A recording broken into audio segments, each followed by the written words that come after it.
Hello everyone, welcome to this video. आज हामी यो भिडियोमा CMAT इन्ट्रान्स एक्जामको बारेमा हेर्दैछौँ जसमा हाम्रो टपिक रहेको छ इडियोम्याटिक एक्सप्रेसन। हामी आज रेड कलरको इडियम्सहरू हेर्छौँ है त। हामीले योभन्दा अगाडि ब्लू ब्ल्याक कलरको हेरेका छौँ र सबै कलर वाइज हामी इडियमहरू हेर्छौँ which is going to be important in your examinations. Okay, so let's get it started. First one is a red card. To show red card, to be shown the red card. So red card देखाउने भन्ने बित्तिकै तपाईलाई के को याद आउँछ त भन्दा फुटबलको याद आउँछ हैन हो। फुटबलमा मात्रै नभइकन if someone is dismissed from their job, you can say red card भनेर भन्न सकिन्छ. To be dismissed from the job, to be dismissed from the job. कुनै कामबाट डिसमिस भयो, निकालियो भनेदेखि हामीले रेड कार्ड पायो, उसले रेड कार्ड देखाइयो भनेर भन्न सक्यो. ठीक छ. Okay, next is to be in red.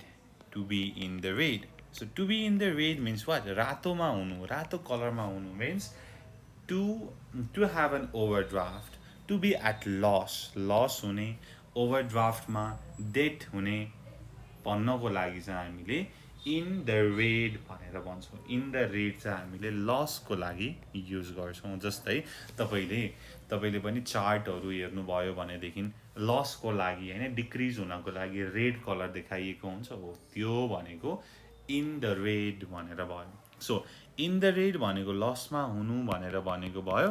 And to be out of the red भनेर पनि भन्न सकिन्छ है. अब to be out of the red भनेको चाहिँ डेटबाट, ऋणबाट मुक्ति हुनु भनेर भन्न खोजेको है. To be out of the red, to be out of the red भन्नुको मतलब to be out of the डेटबाट चाहिँ मुक्त हुनु भन्ने कुरा चाहिँ बुझिन्छ. Okay, to be out of date, to be out of date. Okay, next one is red flag. Next one is what? Red flag भनेर छ. Red flag means a signal that something is not working correctly or properly. केही कुरा राम्रोसँग काम गरिरहेको छैन भन्नको लागि red flag भनेर भन्न मिल्यो. A signal that something is not working correctly, not working properly. यसलाई हामीले रेड फ्ल्याग भनेर भन्छौँ. केही चिज राम्रोसँग काम गरिरहेको छैन भन्नको लागि red flag.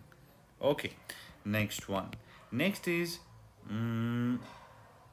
Okay red hot भनौँ न. Red hot. Okay, red hot अथवा हट केक भनेर भनिन्छ. Red hot means something that is new and exciting and that is create much demand. एकदमै डिमान्डमा छ, नयाँ छ, एक्साइटिङ छ. ठिक छ. न्यू एन्ड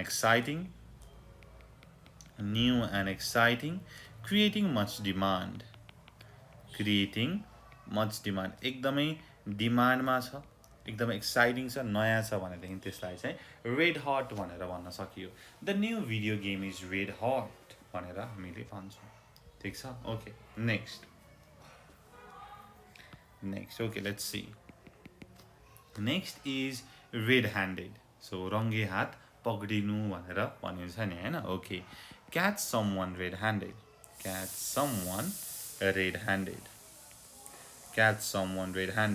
भन्नुको मतलब के हो त भन्दाखेरि रङ्गे हात पक्रिनु. Caught while committing a crime.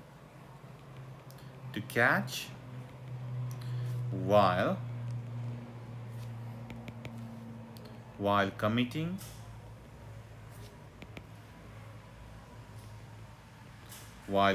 a crime. कुनै क्राइम गर्दै समात्नुलाई क्याच समवन रेड ह्यान्डेड भनेर भन्यो. ठिक छ. अहिले यसको म एक्जाम्पलहरू पनि दिन्छु है. Okay, next. Okay, red in the face अथवा जस्ट रेड फेस भनेर पनि भनिन्छ. लजाउनु, इम्ब्यारेस हुनु, लज्जित हुनुलाई हामीले रेड इन द फेस भनेर भनिन्छ. हामी चाहिँ लजाएको बेला चाहिँ हामी रातो हुन्छौँ. हैन हो टु बी इम्ब्यारेस्ड भनेको रेड इन द फेस भनेर हामीले भन्न सक्छौँ okay next one is red eye next one is what next one is red eye so red eye भनेको के चाहिँ हो त भन्दाखेरि ओके रेड आई मिन्स तपाईँ चाहिँ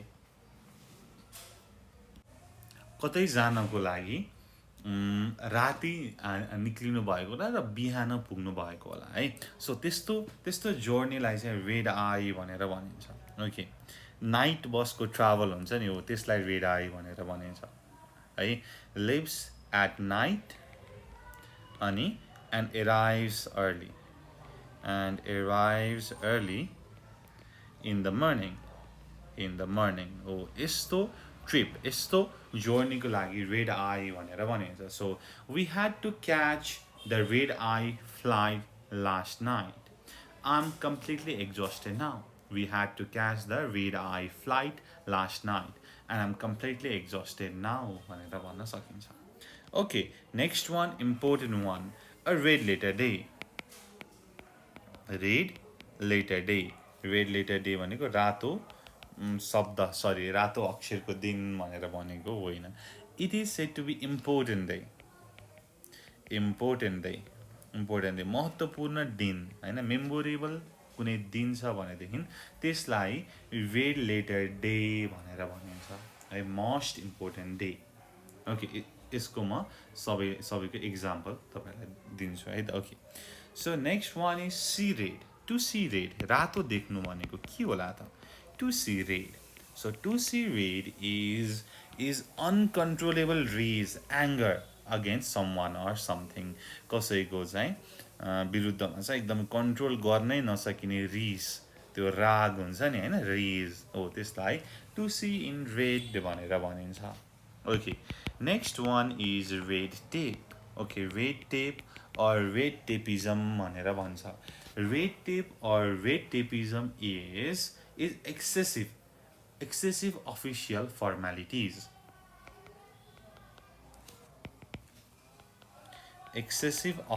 formalities so जस्तै तपाईँ ड्राइभिङ लाइसेन्स लिन जानुभयो भनेदेखि फर्स्टमा तपाईँले अनलाइन फर्म भर्नुपर्ने हुन्छ देन अगेन त्यहाँ अफिसमा गएर बायोमेट्रिक्स दिनुपर्ने हुन्छ लाइन त्यत्तिकै लामो हुन्छ फेरि पैसा तिर्न जानु पऱ्यो फेरि आएर लिखित दिनु पऱ्यो एन्ड देन 2-3 दिन कुरेर ट्रायल दिनु पऱ्यो पास भएपछि फेरि 4-5 दिनपछि पैसा तिर्न जानु पऱ्यो है सो त्यहाँ चाहिँ एक्सेसिभ फर्मालिटिजहरू छ हो त्यस्तोको लागि चाहिँ रेड टेप भनेर भनिन्छ ब्युरोक्रेटिक डिले भनेर भनिन्छ ठिक छ हो त्यहाँ चाहिँ रेड टेप भनेर भनियो ओके नेक्स्ट ओके माथि टु सी रेड मात्रै भनेको चाहिँ अनकन्ट्रोलेबल रेज एङ्गर भनेर बुझियो हैन एङ्गर भनेर बुझियो तर टु सी रेड लाइट भनेर भनियो टु सी रेड लाइट भनेर भनियो भनेदेखि चाहिँ यहाँ चाहिँ डेन्जर टु रेकग्नाइज डेन्जर छ है डेन्जर आउँदैछ है खतरा छ है भनेर भन्नको लागि चाहिँ हामीले to see the red light भनेर भनिन्छ ओके एप्रोचिङ डेन्जर सिग्नलको लागि हामीले भन्छौँ okay next one is paint the town red so paint the town red भनेको सहरलाई रातोले रङ्ग्याउने भनेर भनेको है ओके सो सेलिब्रेट गर्ने हैन have a really good time at party rejoice भनेर भनेको rejoice celebrate or to go out हो त्यसलाई चाहिँ हामीले paint the town in red भनेर भनिन्छ paint the town in red भनेर भन्यो ठिक छ okay next one red carpet भनेर छ मैले रेड कार्पेट लेखेँ छैन टु सो रेड कार्ड लेखेँ okay next one is red carpet okay so red carpet भनेको चाहिँ कसैलाई चाहिँ राम्रो to greet a person with like great respect or grand welcome भनेर भनिन्छ त्यसको लागि चाहिँ रेड कार्पेट ट्रिटमेन्ट भनेर बुझिन्छ है warm welcome बिग वार्म वेलकमलाई रेड कार्पेट भनेर भन्यो है। अब के त यिनीहरूको केही इक्जाम्पलहरू हेरौँ, हुन्छ केही इक्जाम्पलहरू हेरौँ है। Okay, so let's see. फर्स्टमा पेन टाउन इन रेडको हेरौँ है त, पेन टाउन इन रेडको। सो तपाईँहरूको एक्जाम सकियो, अब तपाईँहरू चाहिँ खुसी हुनुभयो, अब तपाईँहरू चाहिँ पार्टी गर्ने होइन, सेलिब्रेट गर्ने भनेर भन्नुभयो हो। भन्नुको मतलब चाहिँ ओके लेट्स सी है त।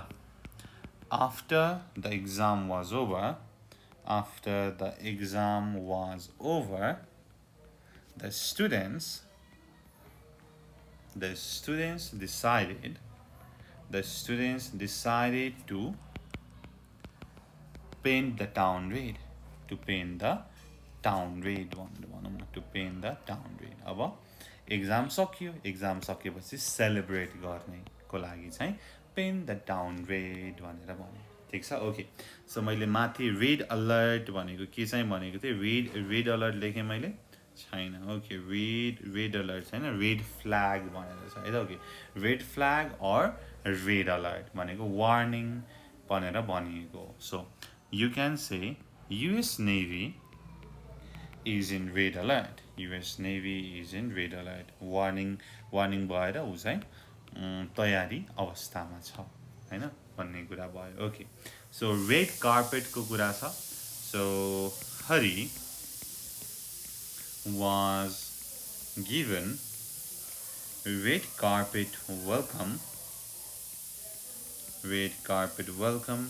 in Nepal, red carpet welcome in Nepal भनेर भन्न सक्यो, ठिक छ। Okay, next. So red tape भनेको एक्सेसिभ अफिसियल फर्मालिटी भनेर भनेको छु। सो यसको लागि हामीले भन्न सक्छौँ there is a lot of red tape इन्भल्भड